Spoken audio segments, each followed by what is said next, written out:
Student 2025 সালে যারা মাধ্যমিক পরীক্ষা দিচ্ছ তোমাদেরকে আগে আমি বলেছি যে 2 নম্বরের প্রশ্ন যেগুলো তোমাদের দরকার প্রত্যেকটা কোশ্চেন তোমরা ভিডিওতে পেয়ে যাবে।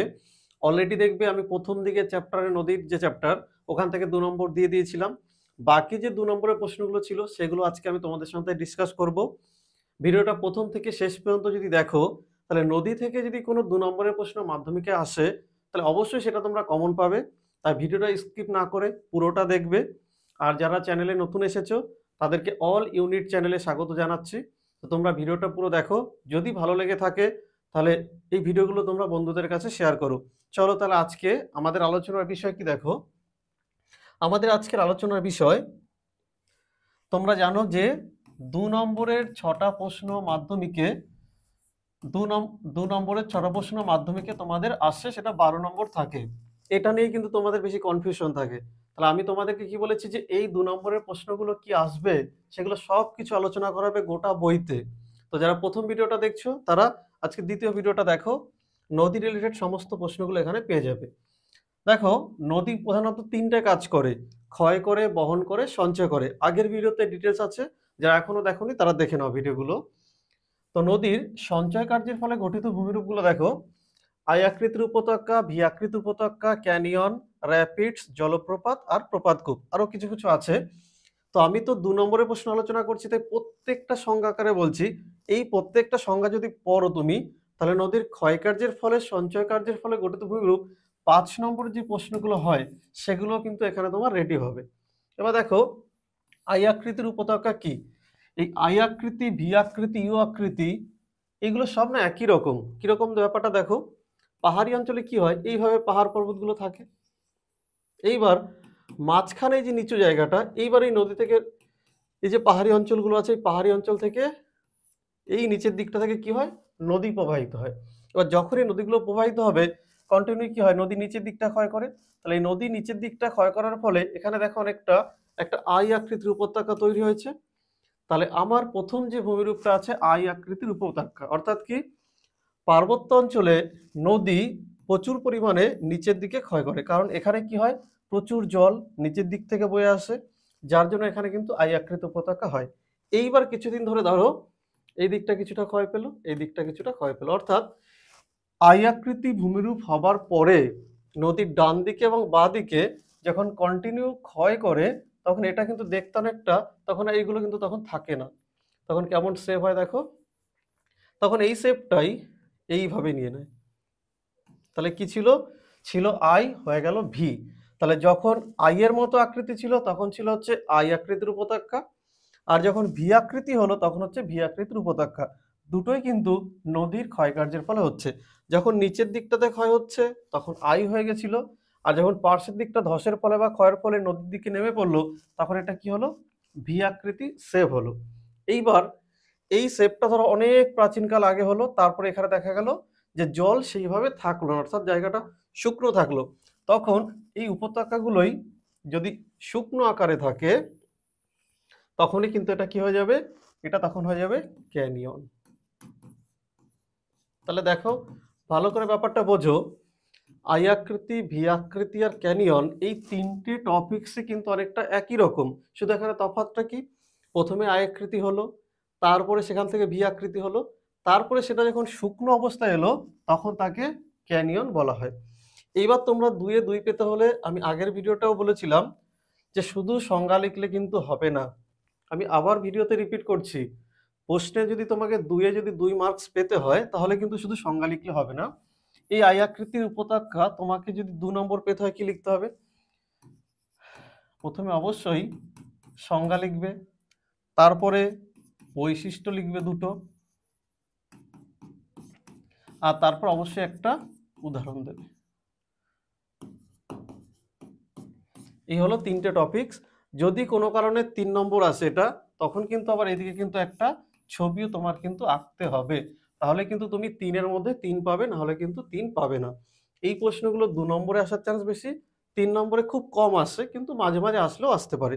যাই হোক, তাহলে আশা করি আই আকৃতি বুঝতে পেরেছো, ক্যানিয়ন বুঝতে পেরেছো, আর ভি আকৃতি বুঝতে পেরেছো। এইবার আসি আমরা র্যাপিডস বা খরস্রোত। দেখো র্যাপিডস বা খরস্রোত কি, এটা বুঝতে হলে তোমাকে আগে শিলার অবস্থান সম্পর্কে একটু জ্ঞান থাকতে হবে। দেখো, ধরো কোনো একটা জায়গা কঠিন শিলা এবং শক্ত শিলা দুটোই থাকলো, থাকতেই পারে এইভাবে। দেখো এখানটা ধরো, এটা ধরো শক্ত শিলা, এটা ধরো নরম শিলা, আবার এটা ধরো নরম শিলা, এটা ধরো শক্ত শিলা। দীর্ঘদিন ধরে যখন এদিক থেকে জল প্রবাহিত হবে, এই নরম শিলাটা দেখো আস্তে আস্তে কি করবে, এখানটা কিন্তু এরকম তখন থাকবে না, আস্তে আস্তে কিন্তু এইভাবে ক্ষয় করবে। কিন্তু শক্ত শিলাটা ক্ষয় করতে পারবে না। আবার এখানে যে নরম শিলাটা আছে, এটাকেও কিন্তু আস্তে আস্তে কি করবে, আস্তে আস্তে ক্ষয় করবে, কিন্তু শক্ত শিলাটাকে ক্ষয় করতে পারবে না। এবার এর ফলে কি হচ্ছে, এখান থেকে কিন্তু দেখো জল ধাপে ধাপে নেমে আসছে। ব্যাপারটা বোঝো? তাহলে এই জল যখন ধাপে ধাপে নেমে আসবে, তখন তাকে বলা হবে র্যাপিডস বা খরস্রোত। আবার ব্যাপারটা বোঝো, যদি কোনো কারণবশত কঠিন এবং কোমল শিলা পরপর পরপর এইভাবে অবস্থান করে, তখন দেখা যায় নরম শিলাটা ক্ষয় হয়। মানে এই যে নরম শিলাটা ছিল, এই যে নরম শিলাটা ছিল, এটা কি হবে, এটা হবে ক্ষয়। কিন্তু শক্ত শিলাটাকে কিন্তু সেইভাবে ক্ষয় করতে পারবে না। ফলে নরম শিলার জায়গাটা গর্ত, শক্ত শিলার জায়গা আবার উঁচু, আবার নরম শিলার জায়গায় একটু গর্ত, আবার শক্ত শিলার জায়গায় একটু উঁচু। তাহলে তাহলে নরম শিলার জায়গাটা আমি কি বললাম, নিচু, শক্ত শিলা উঁচু, নরম শিলা আবার নিচু, শক্ত শিলা আবার উঁচু। তাহলে এই যে ধাপে ধাপে জলটা যে নেমে আসছে, একে তখন বলা হচ্ছে র্যাপিডস বা খরস্রোত। তাহলে বোঝা গেল, এটা কিন্তু 2 নম্বর আসতে পারে। তাহলে এটা ছবি সহ কিন্তু তোমাকে তখন অ্যান্সারটা লিখতে হবে। এইবার আসি জলপ্রপাত। এই র্যাপিডস আর জলপ্রপাতের মধ্যে বিশাল যে একটা ফারাক তা না, এটা যেমন ধাপে ধাপে নেমে এলো, জলপ্রপাতের ক্ষেত্রে কি হয়, দেখা গেল অনেকটা উঁচু জায়গা থেকে যখন, অনেকটা উঁচু জায়গা থেকে যখন জল নেমে আসে, এই যে এইভাবে দেখা গেল উপরে একটা নদী ছিল, পার্বত্যাঞ্চল শেষ হলো আর মধ্যভূমি স্টার্ট হলো, তাহলে উপর থেকে হয়তো খুব স্পিডে জলটা নেমে এলো। তাহলে এই পাহাড়ি অঞ্চল থেকে জল যখন নিচে এইভাবে অনেকটা বেগ নিয়ে নিচের দিকে নেমে আসে, তখন তাকে কি বলা হচ্ছে, জলপ্রপাত। এটাও কিন্তু এই কঠিন আর কোমল শিলার অবস্থানের উপরে নির্ভর করে। এটা হয়তো শক্ত শিলা, যার জন্য এটা উঁচু হয়ে আছে। এই এখানটা হয়তো নরম শিলা ছিল, যার জন্য নিচু জায়গা হয়ে গেছে। তাহলে এই উঁচু দিক থেকে জলে যে নিচের দিকে সজোর বেগে যে নিচের দিকটা পড়ছে, একেই তখন কি বলা হচ্ছে, জলপ্রপাত। তাহলে এটাও কিন্তু তোমাদের 2 নম্বরের জন্য কিন্তু আসতে পারে, এটাকেও তোমার কিন্তু তখন রেডি করতে হবে। তাহলে আই আকৃতি গেল, ভি আকৃতি গেল, ক্যানিয়ন গেল, র্যাপিডস গেল, জলপ্রপাত গেল, এবার হচ্ছে প্রপাতকূপ। এই যে জলটা সজোরে নিচের দিকে পড়ছে, তাহলে এখানটা তো নরম শিলা আমি আগে বললাম, তাহলে এখানে কি হবে, ছোট ছোট গর্ত বা একটু বড় টাইপের গর্ত হতে পারে। ছোট গর্ত হলে তখন পটহোল বা সিঙ্কহোল বলা হবে। কিন্তু যখন বড় বড় গর্ত হবে, প্রপাতকূপ, অর্থাৎ বড় বড় যদি গর্তের আকার সৃষ্টি করে, তখন তাকে প্রপাতকূপ বলে। এখানে দেখো ভালো করে যদি তুমি পড়াটা দেখো, একটা অ্যান্সারের সঙ্গে আর একটা অ্যান্সার কিন্তু তুমি ফ্রি পাচ্ছ। মানে একটা জানলে তুমি আর একটা জানতে পারবে, প্রথম থেকে যদি না জানো তাহলে কিছুই জানতে পারবে না। তাহলে উপর থেকে সজোরে যখন জলটা পড়ছে বেগ নিয়ে, তাহলে এই নিচের দিকে যে গর্তগুলো সৃষ্টি হচ্ছে, সেই গর্তগুলোকে কি বলা হচ্ছে, প্রপাত কূপ। কূপ মানে গর্ত, এটা তোমরা তো জানোই। তাহলে জলপ্রপাতের ফলে এই গর্তগুলো হচ্ছে বলে কিন্তু এখানে এটা কি হচ্ছে, প্রপাত কূপ। নেক্সট আছে দেখো মন্থকূপ। ওই প্রপাত কূপ যেটা আমি বললাম, এই যে নিচের দিকে পড়ছে, ওগুলো একটু একটু আয়তন একটু আলাদা রকম হলে তখনই তাকে কি বলা হবে, মন্থকূপ। তাই প্রপাতকূপ, মন্থকূপ, পটহোল, সিঙ্কহোল একই ধরনের, শুধু গর্তর আকৃতিটা একটু আলাদা আলাদা রকম। নেক্সট কি আছে, শৃঙ্খলিত শৈলশিরা। এটা তোমরা দেখবে যদি পাহাড়ি অঞ্চলে কখনো বেড়াতে যাও, তাহলে তোমরা কিন্তু এটা দেখতে পারবে। পাহাড়ি অঞ্চলে নদী যখন প্রবাহিত হয়, তখন শুধু সোজাসুজি রাস্তা পায় না। ধরো একটা এখানে শৈলশিরা, এখানে একটা শৈলশিরা, আবার এখানে একটা শৈলশিরা থাকতে পারে, এখানে একটা থাকতে পারে, আবার এখানে একটা থাকতে পারে, এখানে একটা থাকতে পারে, এখানে একটা থাকতে পারে। তখন কি হয়, এই যে পাহাড়ের নিচের মানে উপত্যকা থেকে নদীটা এইভাবে কিন্তু এদিক থেকে হয়তো এদিক থেকে এদিক থেকে প্রবাহিত হচ্ছে। অর্থাৎ কি, দূর থেকে তোমার দেখলে মনে হবে মানে নিচের দিকটা থেকে নদী প্রবাহিত হবে, আর উপর দিকে মনে হবে যে এই পর্বতগুলোকে কেউ যেন সাজিয়ে রেখেছে, মানে শৃঙ্খলভাবে সাজিয়ে রেখেছে। সেই জন্য এটাকে কি বলা হবে, শৃঙ্খলিত শৈলশিরা। যে কোনো পার্বত্য অঞ্চলের রাস্তা দিয়ে তুমি যদি যাও, তুমি দার্জিলিং বলো, গ্যাংটক বলো, যে কোনো পাহাড়ি অঞ্চলে যদি যাও, তখন রাস্তা দিয়ে গেলে দেখতে পারবে দূরে এরকম পাথরের যে চূড়াগুলো, পাহাড়ের যে চূড়াগুলো, এগুলো দেখতে পাবে, আর নিচের দিক থেকে নদীটা আসছে। একদম বাস্তব উদাহরণ দেখতে পারবে, তুমি যদি পশ্চিমবঙ্গের উত্তর দিকটাতে যাও, তিস্তা নদীর ওখানে, তিস্তা নদীর পাশ দিয়ে যাবে, তিস্তা নদী কিন্তু ঠিক এইভাবে এই পর্বতের মাঝখানে, মানে এই যে ছোট ছোট, ছোট না সরি বড় বড় যে পার্বত্য এলাকা আছে তার মাঝখান দিয়ে নদীটা প্রবাহিত হয়েছে, আর এইগুলো এরকম ধাপে ধাপে আছে। একে এক কথায় বলা হয় শৃঙ্খলিত শৈলশিরা। তাহলে এই যে টপিকসগুলো আমি এতক্ষণ ধরে বলছিলাম, এইগুলোই কিন্তু নদীর ক্ষয়কার্যের ফলে। প্রত্যেকটা প্রশ্ন ২ নম্বর। আবার একসঙ্গে যখন প্রশ্নটা পড়বে, তোমার কিন্তু একটা ৫ নম্বরের প্রশ্ন এখান থেকে রেডি হবে। এইবার আসি আমরা নদীর সঞ্চয় কার্যের ফলে গঠিত ভূমিরূপ। দেখো, সঞ্চয় কাজ আমি নিম্ন গতিতে আগের ভিডিওতে বলেছি ঠিকই, কিন্তু মধ্য গতিতে ক্ষয়ের মানে বহনের সাথে কিছুটা পরিমাণে কিন্তু সঞ্চয় করে থাকে। মানে আমরা কি বলি, উচ্চ গতিতে করে ক্ষয়, মধ্য গতিতে বহন, আর নিম্ন গতিতে সঞ্চয়। কিন্তু এই মধ্য গতিতে বহনের সাথে সাথে কিন্তু অনেক সময় সামান্য পরিমাণে কিন্তু সঞ্চয় করে থাকে। তাই মধ্য গতিতেও কিছু ভূমিরূপ পড়বো, আবার নিম্ন গতিতেও কিছু ভূমিরূপ পড়বো, যেগুলো প্রত্যেকটা তোমাদের ২ নম্বরের জন্য কাজে আসবে। তো দেখো, পলল শঙ্কু আর পলল বেজিনী দুটো একই রকম। ধরো এই যে পার্বত্যাঞ্চল শেষ হচ্ছে, এখান থেকে ধরো নদীটা আসলো,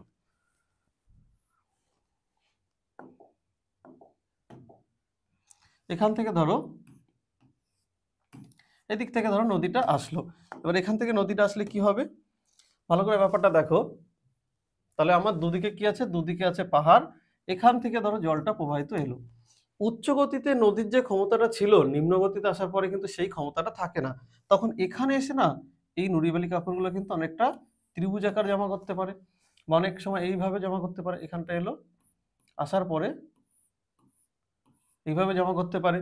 মোটামুটি ত্রিভুজ আকারে যদি এখানে জমা করে, তখনই বলা হবে কি পলল শঙ্কু। আর যদি কোনো কারণে এটা যদি অনেকটা হাত পাখার মতো যদি অবস্থান করে, দেখা গেল এরকম অনেকটা জায়গা জুড়ে অবস্থান করে, হতেই পারে। অর্থাৎ পাহাড়ি অঞ্চল থেকে যখন মানে উচ্চ গতি থেকে মধ্য গতিতে নদী যখন আসে, তখন এই নুড়িবালি কাকরগুলো নিয়ে এসে আর সামনে বয়ে নিয়ে যেতে পারে না। তখন এখানে হয় ত্রিভুজ আকারে জমা করে, না হলে পাখা আকারে জমা করে। তাহলে যদি পাখা আকারে জমা করে, তখন তাকে বলা হবে পলল বেজনী। আর যদি ত্রিভুজ আকারে জমা করে, তখন তাকে বলা হবে পলল শঙ্কু। দুটো পর একই রকম আকৃতির উপরে শুধু পাল্টে যাবে সংখ্যাটা। তাহলে এটাও ২ নম্বরের প্রশ্ন, এটাও ২ নম্বর। মিয়ান্ডার কি দেখো, নদী যখন মধ্যগতিতে প্রবাহিত হয়, সামনে যদি কঠিন শিলা থাকে তখন আর ক্ষয় করতে পারে না। পাহাড়ি অঞ্চলে কি হয়, নদীর সামনের দিকে প্রবাহিত হয়, জলের একটা প্রচন্ড গতিবেগ থাকে, ভেঙে চুরে নিয়ে চলে যায়।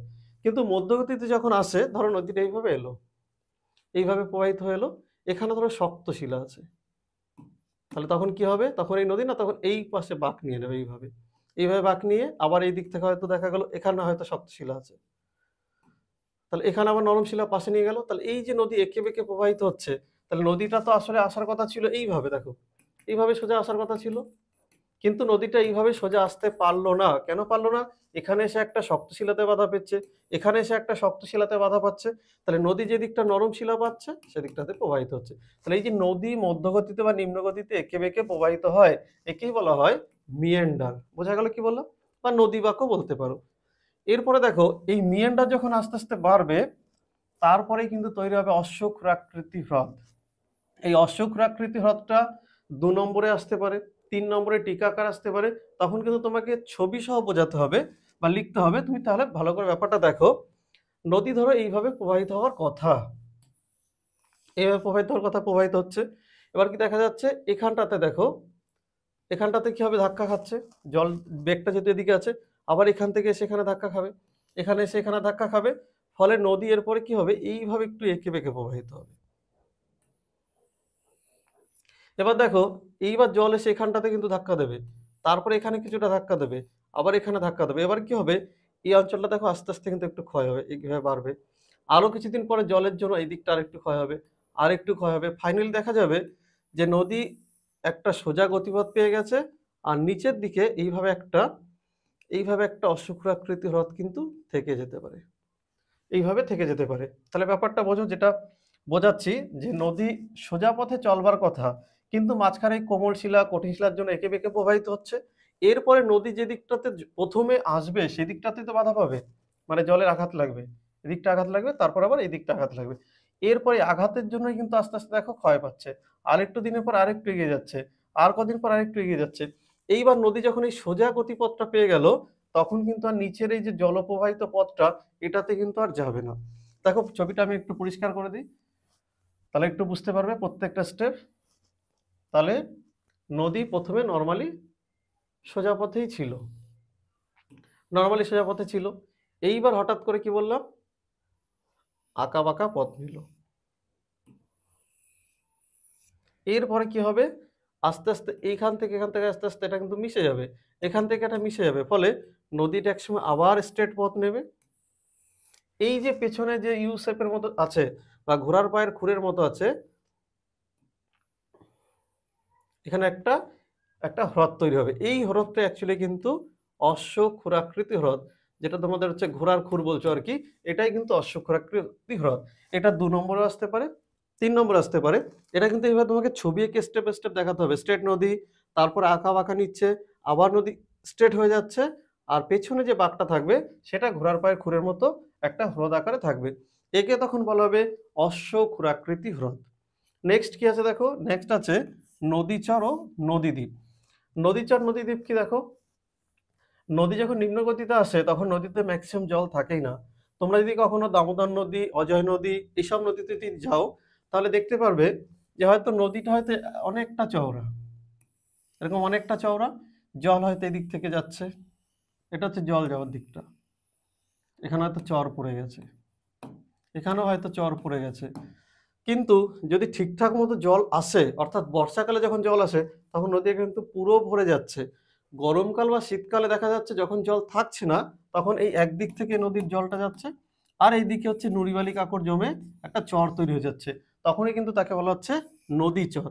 আর এটা যদি দ্বীপের আকার হয় তখন তাকে কি বলা হয়, নদী দ্বীপ। তাহলে নদী চর আর নদী দ্বীপও কিন্তু অনেকটা একই রকম, শুধু মাঝখানে থাকলে দ্বীপ আর সাইডের দিকে গেলে শুধু চর বলা হচ্ছে।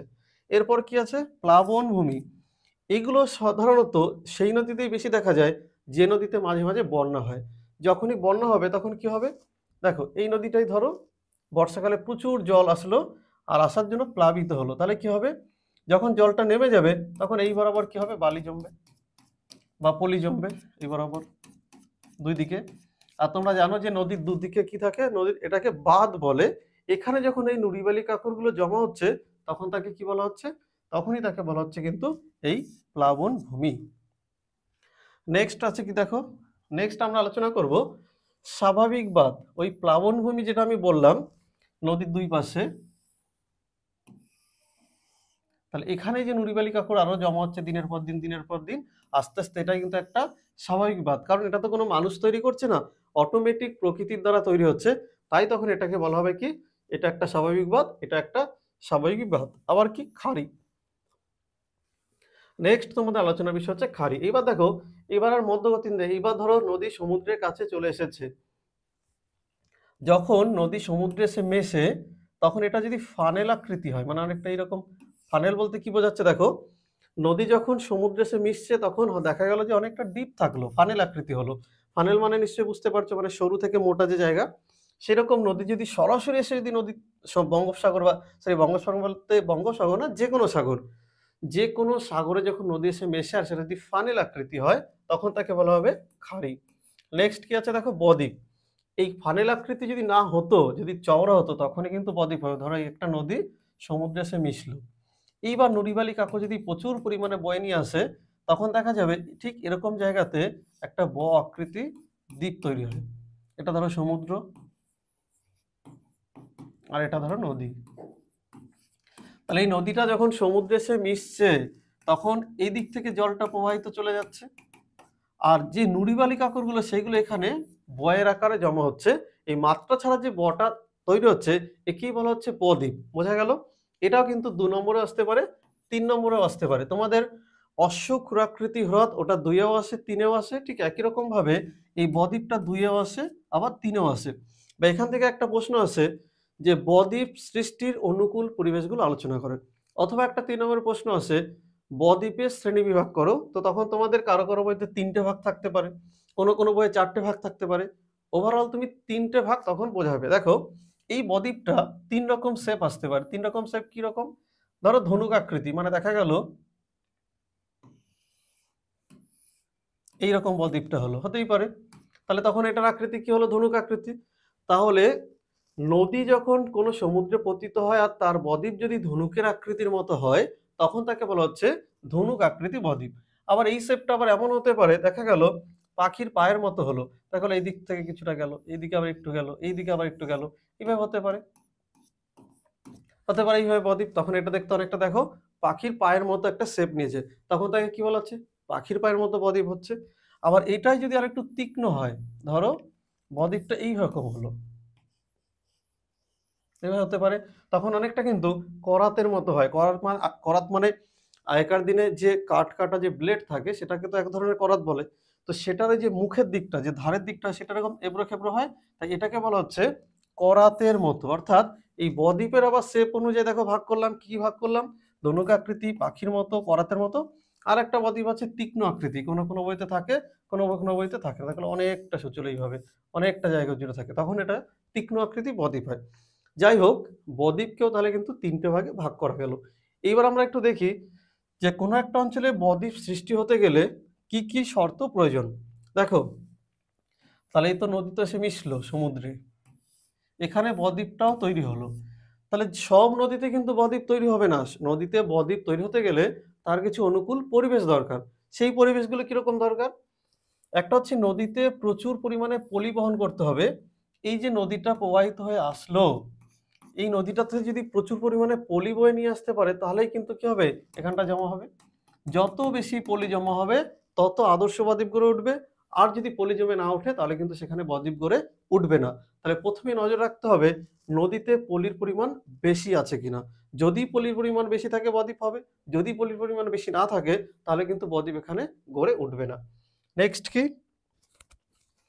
মোহনার ঢাল কম হতে হবে। দেখো, মোহনার ঢাল কম বলার কারণ কি, ধরো এই যে নদী শেষ হলো আর সমুদ্রে এরকম জায়গা হঠাৎ করে ফানেল আকৃতি নিচে পড়ছে, তাহলে কি এখানে বদ্বীপ গড়ে উঠবে? উঠবে না। কিন্তু দেখা গেল নদীর হাইট আর সমুদ্র হাইটের মধ্যে খুব একটা ফারাক নেই, অর্থাৎ নদীটাও শেষ হলো, সমুদ্রটাও স্টার্ট হলো, তাহলে কি হচ্ছে, এখানে যখন এই ডিস্টেন্সটা কম থাকবে তখন এই পলিবালি বালিগুলো কিন্তু এই সমুদ্রের এই অঞ্চলটাতে জমা হতে পারবে। অর্থাৎ মোহনার ঢাল কিন্তু কম হতে হবে আর সমুদ্র অগভীর হতে হবে। সমুদ্র অগভীর মানে এই সমুদ্র যদি প্রচুর, ধরো কথার কথা, সমুদ্র অগভীর বলতে কি বোঝাচ্ছে দেখো, সমুদ্র অগভীর বলতে দেখা গেল নদীটা এখানে এসে শেষ হলো, এখানে শেষ হলো, আর সমুদ্র দেখা গেল অনেকটা নিচে, তাহলে নুড়িবালি যদি নিয়ে আসেও এই গভীর সমুদ্রে জমা হবে, তাহলেও কিন্তু বদ্বীপ তৈরি হবে না। তাহলে এখানটা কিন্তু সমুদ্র কম গভীর থাকতে হবে। যখনই নদী থেকে পলিবালি আসবে এই কম গভীরে জমা হবে, জমা হতে হতে এখানে কিন্তু একটা বদ্বীপ তৈরি করতে পারবে। তাহলে কি কি শর্ত চাই? নদীতে প্রচুর পলি আনতে হবে, মোহনার ঢাল কম হতে হবে, সমুদ্র অগভীর হতে হবে। সমুদ্র যদি অগভীর থাকে তাহলেই কিন্তু বদ্বীপ হবে, না হলে কিন্তু হবে না। নেক্সট কি, সমুদ্র জলে লবণতা বেশি হতে হবে। সমুদ্র জলে যদি লবণতা বেশি থাকে তাহলে সমুদ্রের ঘনত্ব বেশি থাকবে, অর্থাৎ সমুদ্র জলের ঘনত্ব বেশি থাকবে। সমুদ্র জলের ঘনত্ব যদি বেশি থাকে তাহলে কিন্তু এখানে নুড়িবালি কাঁকড়টা কিন্তু জমতে সুবিধা হবে। আর কি, সমুদ্র শান্ত হতে হবে। দেখা গেল সমুদ্রের জোয়ার খুব স্পিডে এলো, আবার খুব স্পিডে ভাসিয়ে নিয়ে গেল, তাহলে কিন্তু এখানে পলিবালি জমবে না। যদি সমুদ্র শান্ত থাকে এই নুড়িবালি কাঁকড়গুলো কিন্তু এখানে জমতে পারবে, তাহলেই কিন্তু বদ্বীপ গড়ে উঠবে। তাহলে শেষের প্রশ্নটা কিন্তু 2 নম্বরের না, এই প্রশ্নটা কিন্তু তোমাদের 3 নম্বরের জন্য করতে হবে। বা প্রশ্নটা ঘুরিয়ে আসতে পারে, সব নদীর মোহনাতে বদ্বীপ কেন গড়ে ওঠে না, তখন এই কোশ্চেন, এই যে পয়েন্টগুলো আমি করছি এই পয়েন্টগুলোকে একটু ঘুরিয়ে ঘুরিয়ে লিখতে হবে। যে নদীতে প্রচুর পলি না থাকলে হবে না, মোহনার ঢাল কম হলে হবে না, সমুদ্র অগভীর হলে হবে না, মানে এই যে ব্যাপারগুলো, সমুদ্র অগভীর না, সমুদ্র গভীর যদি হয় তাহলে বদ্বীপ গড়ে উঠবে না, আর সমুদ্র যদি অগভীর হয় তাহলেই কিন্তু বদ্বীপ গড়ে উঠবে। তাহলে এই প্রশ্নগুলো তোমাকে নদী থেকে করতে হবে। যদি তুমি ভিডিওটা পুরো প্রথম থেকে দেখো, আমি দেখো একটুখানি রিভিশনের মতো করে বলে দিচ্ছি। যদি ভিডিও প্রথম থেকে দেখে থাকো তাহলে অবশ্যই বুঝতে পারবে, আর পরীক্ষাতে 2 নম্বর অবশ্যই কমন আসবে। তাহলে আই আকৃতি কি, ভি আকৃতি কি, ক্যানিয়ন কি, র্যাপিডস কি, জলপ্রপাত, প্রপাতকূপ। আই আকৃতি পার্বত্য অঞ্চলে বলেছিলাম, ভি আকৃতি পার্বত্য অঞ্চলে হয়, ক্যানিয়নও সে একই শুকনো অবস্থা থাকলে, উপত্যকাগুলো শুকনো থাকলে ক্যানিয়ন। র্যাপিডস মানে যেটাকে আমি ধাপে ধাপে বলেছিলাম যে জলপ্রপাতগুলো ছোট ছোট ধাপে ধাপে নেমে আসবে। জলপ্রপাত কি বলেছিলাম, অনেক উঁচু থেকে জল যখন প্রচন্ড বেগে নিচের দিকে নামবে। প্রপাতকূপ কি বলেছিলাম, যখন এই নিচের দিকে ছোট ছোট গর্ত আকারে হবে তখন তাকে কি বলা হবে, প্রপাতকূপ। নেক্সট আমি বলেছিলাম মন্থকূপ। ওই প্রপাতকূপ, মন্থকূপ, পটল, শৃঙ্খল সব একই রকম, শুধু আকৃতিতে একটু ছোট বড়। শৃঙ্খলিত শৈলশিরাটা বলেছিলাম যে কোনো পাহাড়ি অঞ্চলে যদি যাও তুমি দেখতে পারবে। যে এইভাবে চূড়াগুলো শৃঙ্খলিত অবস্থায় আছে, আর মাঝখান থেকে যে নিচু জায়গাটা এখান থেকে কিন্তু এই নদীগুলো প্রবাহিত হয়ে আসছে। এরপরে আমরা যেগুলো আলোচনা করলাম সঞ্চয় কার্যের ফলে পলল শঙ্কু, এটা কি বলেছিলাম? পর্বতের ঢাল থেকে যখন আসবে মানে উচ্চ গতি থেকে যখন মধ্য গতিতে আসে, তখন পর্বতের ওই ঢালের নিচে যে শঙ্কু আকৃতি বা পাখা আকৃতি ভূমিরূপ তৈরি করে, এই দুটো গেল। মিয়ান্ডার বলেছিলাম নদীবাঁক, এই যে নদী এঁকে বেঁকে প্রবাহিত হয়, একে এক কথায় মিয়ান্ডার বলে। অশুক্রাকৃতি হ্রদটা বোঝালাম যে যখন নদী স্ট্রেটলি গতিপথটা ফিরে পায়, পিছনে যে ঘোড়ার পায়ের খুরের মতো থেকে যায় হ্রদটা, তাকে অশ্বক্ষুরাকৃতি হ্রদ বলে। নদীচর বললাম যে যে নদীতে শীতকালে বা গরমকালে জল থাকে না, তখন আশেপাশে চর উঠে যায়। প্লাবনভূমি কি বলেছিলাম? যে নদী বর্ষাকালের জলে প্লাবিত হয় বা সমুদ্রের জোয়ারের জলে প্লাবিত হতে পারে, তাহলে দুদিকে যদি পলি জমে তখন তাকে প্লাবনভূমি বলে। এই প্লাবনভূমিটাকে আবার আমি তারপরে স্বাভাবিক বাঁধ বললাম। যখন এই মোহনার কাছে এসে নদী খুব খাড়াভাবে যদি নিচের দিকে ফানেল আকৃতি নেমে যায়, খাড়ি বলা হয়। বদ্বীপ কি বলেছিলাম? নদী যখন সমুদ্রে মেশে তখন যে বয়ের মতো আকৃতি দ্বীপ তৈরি করে তাকে বদ্বীপ বলে। এই বদ্বীপের আবার ৩ টে আকৃতি বলেছিলাম। ধনুক আকৃতি, পাখির পায়ের মতো, করাতের মতো, আরেকটা হচ্ছে তীক্ষ্ণাক্ত বদ্বীপ, সেটা আমি এখানে দিইনি। ধনুক আকৃতি হচ্ছে ধনুকের মতো দেখতে হবে, পাখির পায়ের মতো দেখতে হবে, আর হচ্ছে করাতের মতো দেখতে হবে। নেক্সট যেটা আছে দেখো, কোন অবস্থায় নদীতে বদ্বীপ সৃষ্টি হয়? এটা তো লাস্টে ৩ এর জন্য বললাম যে সব নদীতে কিন্তু বদ্বীপ সৃষ্টি হয় না। বদ্বীপ সৃষ্টি হতে গেলে কি দরকার? পলি বহন করতে হবে, মোহনার ঢাল কম হতে হবে, সমুদ্র অগভীর হতে হবে, সমুদ্র জলের লবণতা বেশি হতে হবে, আর সমুদ্র শান্ত হতে হবে। এই পড়াগুলো যদি ঠিকঠাক করে পড়ো, মাধ্যমিকে অবশ্যই এখান থেকে ২ কমন পাবে, কিছু, কিছু ৩ ও কমন পাবে। আর এই ধরনের ভিডিওগুলো যদি তোমাদের প্রয়োজন থাকে তাহলে তোমরা সেগুলো জানাতে পারো, বা তোমার যদি কোনো কোয়েশ্চেন থাকে ভিডিওতে সেগুলো বলতে পারো। ক্লাস 10, 11, 12 জিওগ্রাফি সাবজেক্টের জন্য যে কোনো কোয়েশ্চেন তোমরা অবশ্যই জানতে চাইলে জানতে পারো। অবশ্যই উত্তর দেওয়া হবে। আর ভিডিওর সঙ্গে থাকো, ঠিক একই রকমভাবে তোমাদের যেমন নদীগুলো দেখানো হলো, নেক্সট এই ১-২ দিনের মধ্যেই তোমরা নদীর পরে হিমবাহ এবং বায়ুর কাজ ঠিক একই রকমভাবে ছোট, ছোট ২ আকারে পেয়ে যাবে। তোমাদের যদি ছবিরও প্রয়োজন হয় সেগুলো বলতে পারো, সেগুলোও কিন্তু এখানে দেখানো যাবে, কোনো অসুবিধা নেই। তোমরা যেভাবে কোয়েশ্চেনের অ্যান্সার চাইবে সেইভাবেই অ্যান্সার তৈরি করা হবে। তো যারা ভিডিওগুলো দেখছো তাদেরকে অসংখ্য ধন্যবাদ। আর যারা ভিডিও নতুন দেখছো তাদেরকে বলবো অল ইউ নিড চ্যানেলটাকে সাপোর্ট করো, ভিডিওগুলোকে শেয়ার করো। আর তোমাদের বন্ধুরা যারা মাধ্যমিক পরীক্ষা দিচ্ছে তাদের মধ্যে ভিডিওগুলো ছড়িয়ে দাও, যাতে এই ধরনের নতুন, নতুন ভিডিও আমিও বানাতে পারি এবং তোমাদেরও কাছে যাতে পৌঁছায়। আর ভিডিওগুলো দেখার জন্য সকলকে অসংখ্য ধন্যবাদ। আর একটা নেক্সট ভিডিওর জন্য অপেক্ষায় রইলাম।